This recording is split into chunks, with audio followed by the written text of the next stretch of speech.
नई चमक आती है प्यार, सेवा और समर्पण से। और आज हम लेके आए हैं एक ऐसी ही रोशनी की कहानी जो अंधेरों में भी लोगों के लिए एक उम्मीद की किरण बनी। Good afternoon, everyone. Respected our chief guest, the chairman sir, the director sir, the principal of all the departments, and all the guests we are having today, and all the students that are present here. We are the students of BSc Nursing and JNM. We are learning not just to treat the body, but to touch the life. पर हमसे पहले एक महिला थी जिन्होंने इस भावना को बहुत अच्छे से दिखाया। वो थी फ्लोरेंस नाइटिंगेल, मॉडर्न नर्सिंग की वह जननी जिनके कारण आज हम अपने प्रोफेशन को गर्व से चूज करते हैं। उन्होंने दुनिया को बताया कि नर्सिंग सिर्फ एक प्रोफेशन नहीं, ये एक मिशन है। तो आज today we are going to take you on a journey, the journey of Florence Nightingale, the lady with the lamp.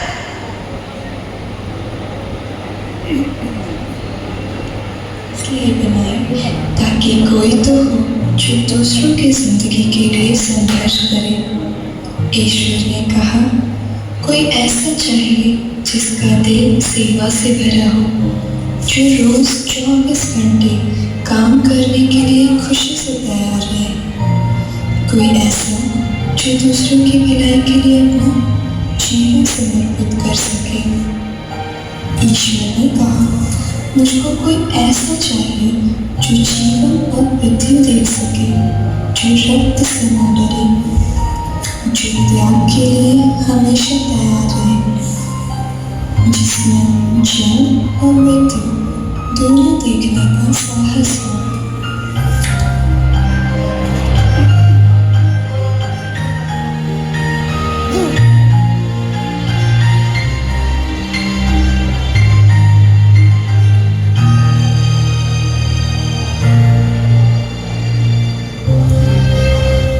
के समय में लोग अस्पताल में जांच के लिए न जाकर अंधविश्वास और तांत्रिकों पर भरोसा करते थे, जिस कारण बहुतों ने अपनी जान गंवा दी और कुछ लोग गंभीर बीमारियों के शिकार हो गए।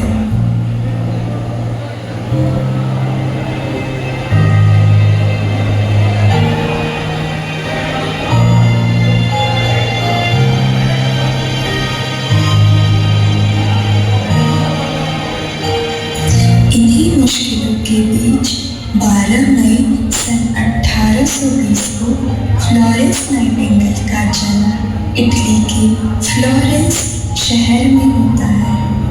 उनका परिवार काफी समृद्ध हुआ करता था और उनके माता पिता की ख्वाहिश थी कि वो एक प्रभावयुक्त महिला बने। बहुत छोटी उम्र से ही फ्लोरेंस को लोगों की सेवा करने, गरीबों की मदद करने और बूढ़ों की देखभाल करने में बहुत रुचि थी।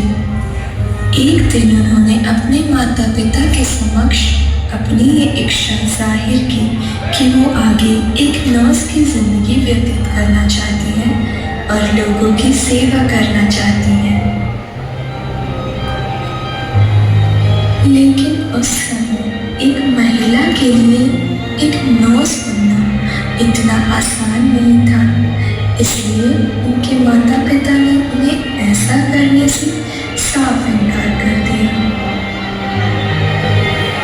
बहुत कोशिशों के बाद आखिरकार फ्लोरेंस ने अपने माता पिता को मना ही लिया।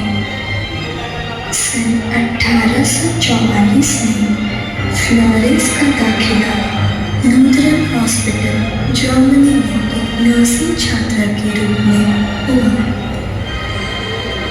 अपनी पढ़ाई पूरी करने के बाद फ्लोरेंस लंदन वापस लौट गए और यहीं से उन्होंने मिडलसेक्स हॉस्पिटल लंदन से नर्सिंग करियर की शुरुआत की।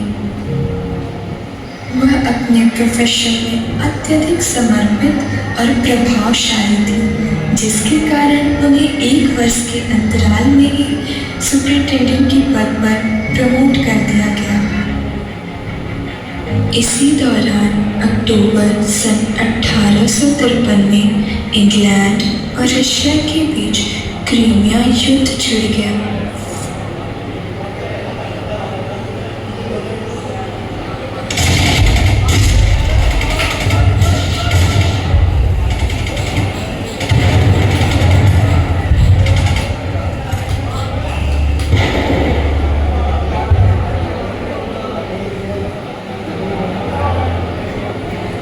जिससे बड़े पैमाने पर सैनिक हताहत और घायल हो जाते हैं।